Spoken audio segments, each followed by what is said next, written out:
আমার মায়ের নাম ইয়াসরিনা সোনিয়া, একজন আধুনিক কিন্তু ধার্মিক মহিলা। ছোট থেকে আমেরিকাতে বড় হওয়ার সত্ত্বেও আমার মা অনেক ধার্মিক এবং পর্দাশীল। আমার নানা নানিও বাংলাদেশি ধর্মপ্রাণ মুসলিম এবং আমার নানিজান আমার মাকে যথাসম্ভব ধর্মীয় অনুশাসন মানিয়ে বড় করার চেষ্টা করেন। গত কয়েক বছর আগে এক রোড দুর্ঘটনায় দুজন মারা যায়। এবার মূল গল্পে চলে যাওয়া যাক। গরমের ছুটির কারণে আমি বাড়িতেই ছিলাম। বাবার ও ব্যবসায়িক কাজকর্ম না থাকায় বাসায় ছিল। বাবা মা আর আমি মিলে বেশ সুন্দরভাবেই ছুটি উপভোগ করছিলাম। আমাদের বাড়ির পাশেই সমুদ্র এবং একটা ছোট বিচ আছে। আমাদের প্রপার্টির ভিতরে পড়ায় সেই বিচে বাইরের মানুষ আসতে পারে না।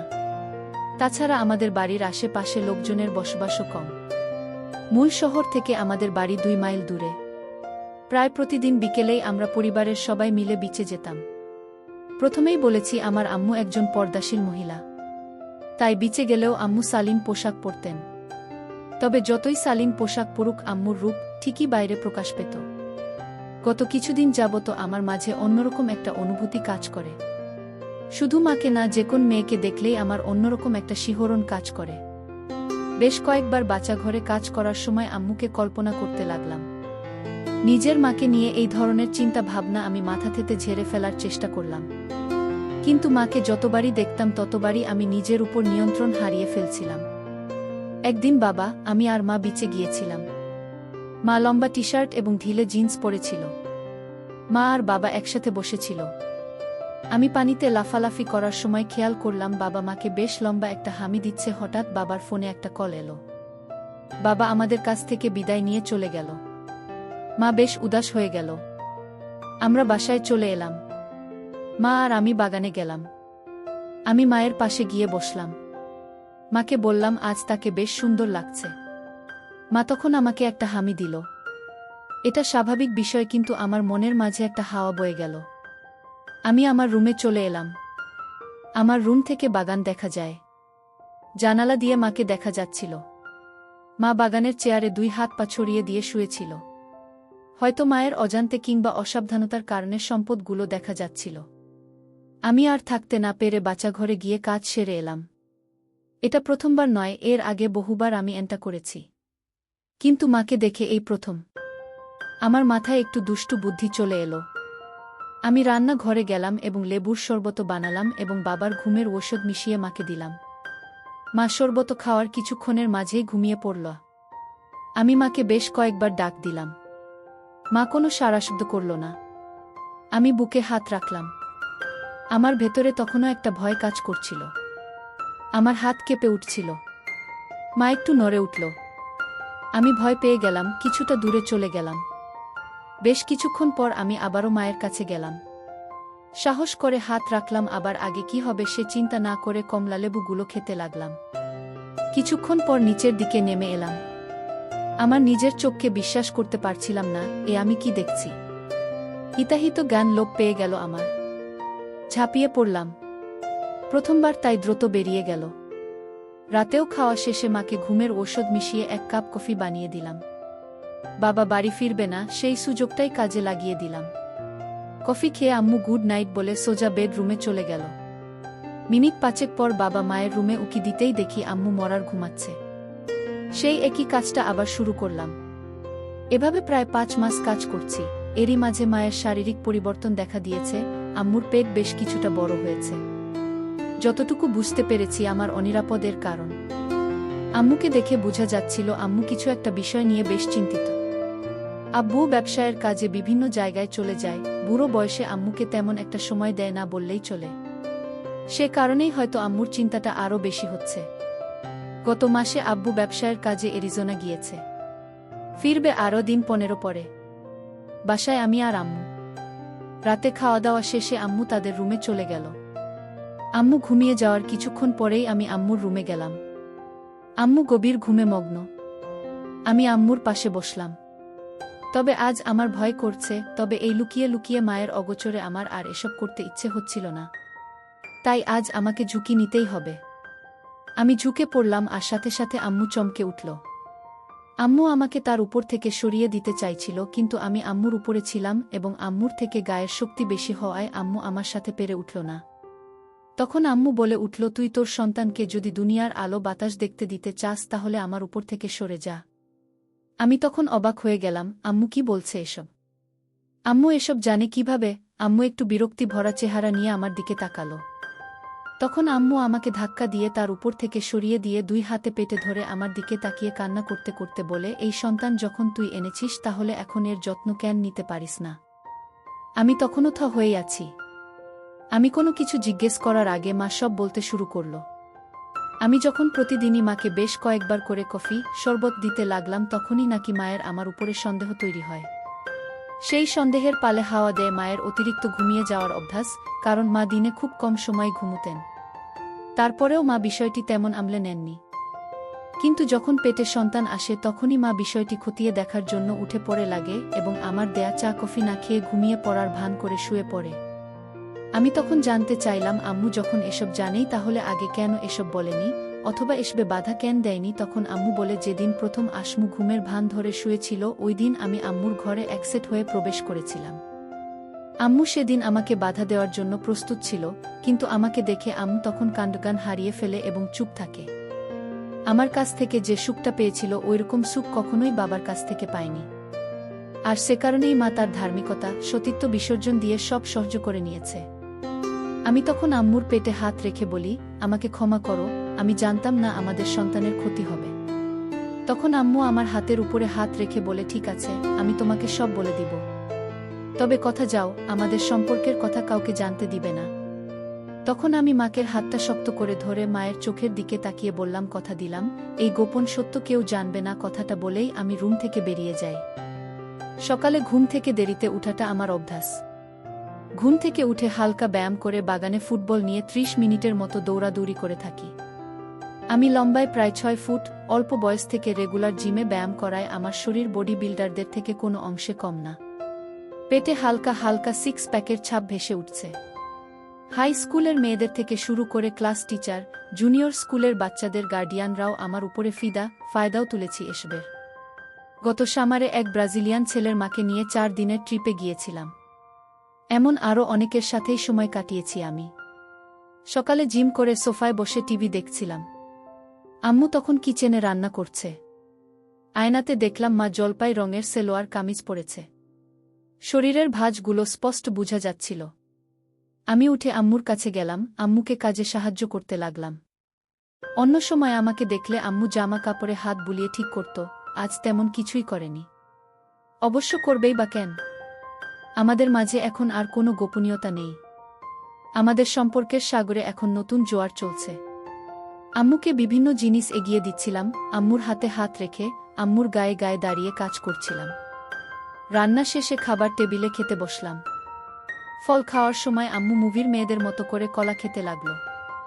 সত্যি বলতে তখন মায়ের দিকে তাকালে যে কোন ছেলেই গরম হয়ে যেত, আমিও তাই গেলাম। খাবার খেতে পারছিলাম না, মায়ের দিকেই তাকিয়ে রইলাম। মা আমার দিকে তাকিয়ে ভ্রু নাচিয়ে জানতে চাইল কি হয়েছে। আমি সাহস করে বলে দিলাম, মাকে দেখে আমার অন্য কিছু খেতে ইচ্ছে হচ্ছে। তখন মা জানতে চাইল কি খেতে ইচ্ছে করছে। আরও একটু সাহস করে আম্মুকে বলে দিলাম। আমার কথা শুনে আম্মু কিছুটা চুপ করে রইল। এরপর উঠে দাঁড়িয়ে সোজা চলে গেল সোফায় বসল। আমিও খাওয়ার টেবিল ছেড়ে আমার প্রিয় খাবারে মুখ দিতে চলে গেলাম। আম্মু একটু একটু করে কেঁপে উঠতে লাগল। আমি বাজি কাজ সারতে গেলে আম্মু বাধা দিল, কারণ এতে সন্তানের ক্ষতি হতে পারে। কয়েক মাস পর বাচ্চা ভূমিষ্ঠ হয়েছে। কাছেরই একটা ক্লিনিকে আম্মুর সুস্থ স্বাভাবিক একটা ছেলে হয়েছে। আব্বু তখন বাড়িতে আছে। বাবা তার ছোট ছেলেকে কোলে নিয়ে ঘুরে বেড়ায়, প্রায় বলেন ছোট ছেলে তার বড় ছেলের হুবহু চেহারা নিয়ে জন্মেছে। বাবা বাড়িতে থাকায় আমার সমস্যা হচ্ছে, আম্মুকে কাছে পাচ্ছি না। রাতেও আম্মু আব্বু একসাথে থাকায় কিছু করা যাচ্ছিল না। সকাল বিকাল বাবা মায়ের পাশে পাশে থাকে। আমি মাকে একা পাচ্ছিলামই না। তখন আমি বিকল্প পথ ধরলাম। বাবা বিকেলে জগিং করে বাসায় ফিরেই আম্মুর সাথে বসে রইল। আমি 2 কাপ কফি বানিয়ে নিয়ে গেলাম, আব্বুর কফিতে মিশিয়ে দিলাম ঘুমের ঔষধ। ব্যাস, কাজ হয়ে গেল। বাবা খুশি মনে কফি খাওয়ার মিনিট 5 মাঝেই ঘুমিয়ে পড়ল। আম্মুর বুঝতে বাকি রইল না বাবা কেন হঠাৎ ঘুমিয়েছে। বাবা ঘুমানোর পরেই আমি আম্মুর সামনে একসেট হয়ে হাজির হয়ে গেলাম। লাউড স্পিকারে গান বাজাতে বাজাতে আমি আম্মুর কাছে নাচতে নাচতে গেলাম। আমার এমন আচরণে আম্মুর হাসতে লাগল। আম্মুর কাছে যেতেই আম্মু কাছে টেনে ধরল। কাজ সেরে মাকে নিয়ে সোজা সমুদ্রের নীল জলরাশিতে ঝাঁপ দিলাম। আম্মু আমার পাগলামি দেখে অট্টহাসিতে মেতে উঠল। সমুদ্রের ঢেউ এসে আমাদের ধাক্কা দিচ্ছিল, মাথার উপর দিয়ে পাখি উড়ে যাচ্ছিল। সমুদ্রের গভীর জলে সূর্য ধীরে ধীরে ডুবে যাবার প্রস্তুতি নিতে শুরু করল। আম্মু হঠাৎ সমুদ্রের পাড়ের দিতে যেতে লাগল। আমি জানতে চাইলাম কি হয়েছে। তখন আম্মু জানালো বাসায় বাবা আছে, তার ঘুম ভাঙলে যদি সে আমাদের এমনভাবে দেখে তাহলে সর্বনাশ হয়ে যাবে। আম্মুর কথাটির যুক্তি রয়েছে, বাবার ঘুম ভাঙলে বিপদ হবে, সেটাই স্বাভাবিক। আমিও আম্মুর সাথে সাথে বাড়ি চলে এলাম। আম্মু বাগান পেরিয়ে চুপি চুপি পিছনের দরজা দিয়ে বাসায় ঢুকল। আমিও আম্মুর পিছু পিছু চুপিসারে বাসায় ঢুকলাম। বাসায় ঢুকে দেখলাম বাবা নেই। আম্মু ভয়ে ভয়ে দোতলায় ওদের রুমে গেল। জামাকাপড় সামলে নিল। হিজাব এবং বোরকা পরে আম্মু আবার পিছনের দরজা দিয়ে বেরিয়ে এলো। আমিও আম্মুর পিছু পিছু বেরিয়ে এলাম। আম্মু ঘুরে বাবাকে গিয়ে দেখল বাবা বাগানে বাবুকে নিয়ে বসে আছে। আম্মু আব্বুকে ডাক দিল। আব্বু কিছুটা রাগী চোখে তাকালো। তখন আম্মু একদম অবলা মেয়েদের মতো করে তাকালো। মনে হলো আম্মু কি করছে তার কিছুই তিনি জানেন না। আব্বু আম্মুর একা বাইরে যাবার কারণ জানতে চাইলে আম্মু বলে উঠল পাশে একটা বাড়িতে ধর্মকর্ম নিয়ে হচ্ছিল, আমাকে নিয়ে আম্মু সেখানেই গিয়েছে। আমাদের বাবুর এখন 1.5 মাস বয়স। বাবা ব্যবসায়িক কাজে ছোটাছুটি শুরু করে দিয়েছে আবার। বাসায় আম্মু, আমি আর আমাদের সন্তান। স্কুল খোলা, আমি স্কুলে গেলে মা বাসায় একা থাকে। সে সময়টাতে মা বিভিন্ন ধর্মীয় কাজ করে। আগে আম্মু রাতে নামাজ পড়ত, প্রায় ভোর রাতে কোরআন তিলাওয়াত করত। বর্তমানেও করে। বাবু হবার পর বাবুর প্রচুর অসুখ হয়েছিল, এরপর থেকে মা প্রায় রোজা রাখেন। বিশেষ করে যে দিনগুলোতে আমি স্কুলে যাই, স্কুল থেকে ফুটবল প্র্যাকটিসে এবং নাচের ক্লাসে যাই, ওই দিনগুলোতে আম্মু রোজা রাখেন। এতে করে আমার সাথে মায়ের মেলামেশাও ঠিক থাকে, আবার আমার ব্যস্ত দিনে মার ইবাদতও ঠিক থাকে। তবে প্রতি রাতেই আমাদের মেলামেশা হয়। আম্মু এবং আমি দুজনেই মেলামেশার জন্য অধীর আগ্রহে থাকি। আমাদের দুজনের প্রতি দুজনের কোনো অনাগ্রহ তৈরি হয় না, অতৃপ্তি আসে না। হ্যালোইন কাছে চলে এসেছে, কয়েকদিনে পরেই হবে হ্যালোইন। অন্য সময় আমাদের বাড়িতে হ্যালোইন হতো না, আম্মু দিত না। আমি বন্ধুদের সাথে হ্যালোইন করতাম। তবে এবার আম্মুকে রাজি করিয়েছি। শুধু রাজি না, আম্মুকে ঘিরেই হবে আমার এবারের হ্যালোইন। মূলত হ্যালোইনের বিষয়টা মাথায় আসে আম্মুকে সেবা দেওয়ার সময়। তখন আম্মুকে বিভিন্নভাবে বুঝিয়ে রাজি করেছিলাম। হ্যালোইনের জন্য স্কুল বন্ধ দিয়ে দিল। বাড়তি পাওনা হিসেবে পেলাম বাবার কাজের চাপ থাকায় বাবা বাড়ি থাকছে না। আমি আর মা হ্যালোইনের জন্য কেনাকাটা করতে গেলাম। আম্মুর জন্য আমি একটা ক্যাট গার্ল এঞ্জেল কস্টিউম কিনলাম। আমার জন্য আম্মু একটা ডেভিল কস্টিউম কিনল। আমাদের বাবুর প্রথম হ্যালোইন, ওর জন্য কস্টিউম কেনা হলো। হ্যালোইনের রাতে আমাদের বাড়ি হ্যালোইনের সাজে সাজানো হলো। আমরা কস্টিউম পরে রেডি হয়ে গেলাম। আমাদের হ্যালোইন পার্টির মূল উদ্দেশ্য ছিল নিজেদের চরিত্রের বাইরে গিয়ে আলাদা রোল প্লে করে সময় কাটানো। আম্মুকে মেকআপ করার পর ক্যাট গার্ল এঞ্জেল কস্টিউমে সত্যি সত্যিই পরীর মতো লাগছিল। আমিও শয়তান সেজে প্রস্তুত হয়ে গেলাম শয়তানি করার জন্য। প্রথমবারের মতো আমরা রোল প্লে করব, তাই আমাদের দুইজনের মাঝেই ছিল চরম উত্তেজনা। আম্মুর রোল ছিল এক সুন্দরী পরীর। সে তার সন্তানকে নিয়ে স্বর্গ ছেড়ে পৃথিবীতে নেমে আসবে। তখন এক শয়তান তার সন্তানকে তার কাছ থেকে ছিনিয়ে নিবে এবং তাকে তার দাসীতে পরিণত করবে এবং নানাভাবে অত্যাচার করবে, জুলুম করবে। সেই পরীর রূপে পাগল হয়ে শয়তান তার সাথে জোর জবরদস্ত করার চেষ্টা করবে। কিন্তু পরীর ইচ্ছা ছাড়া তার সাথে সম্পর্ক করা সম্ভব হবে না। তখন শয়তান তার সন্তানকে খতম করার হুমকি দিয়ে তাকে সেবা দিবে। পরিকল্পনা মতো আম্মু আমাদের বাবুকে নিয়ে বাগানে হাঁটছিল। আমি শয়তান এর মতোই আম্মুর কাছ থেকে মিথ্যা মিথ্যা বাবুকে কেড়ে নিয়ে আম্মুকে আমাদের বসার ঘরে বন্দি করি। মিথ্যা মিথ্যা অত্যাচার শেষে সম্পর্ক করার চেষ্টা করি এবং ব্যর্থ হই। এরপর হুমকি দিয়ে পরি রুমে থাকা আম্মুকে রাজি করাই এবং আম্মুকে আমার রুমে নিয়ে যাই। অতিরিক্ত পরিশ্রমের কারণে আম্মুর রুমে ঘুমিয়েছিলাম। ভোরে আম্মু নামাজ পড়ে, তাই অ্যালার্ম বাজে। অ্যালার্মের আওয়াজে আমারও ঘুম ভেঙে গেল। তবে বিছানা থেকে উঠলাম না, শুয়ে শুয়ে আম্মুর দিকে তাকিয়ে রইলাম। আম্মু হাতে পায়ে মোজা, সেলোয়ার কামিজ ও হিজাব পরে নামাজ পড়ছিল। নামাজ শেষে আম্মু যখন সব গুছিয়ে রাখতে হাঁটছিল, তখন খেয়াল করলাম আম্মু কিছুটা খুঁড়িয়ে খুঁড়িয়ে হাঁটছে। আমি বিছানা ছেড়ে আম্মুকে ধরলাম, জানতে চাইলাম কি হয়েছে। আম্মু তখন হাসতে হাসতে বলল, প্রথমবার পিছনে হয়েছে, তাই ব্যথা হচ্ছে। আব্বুর ব্যবসায়িক কাজ শেষ, বাসায় ফিরে এসেছে।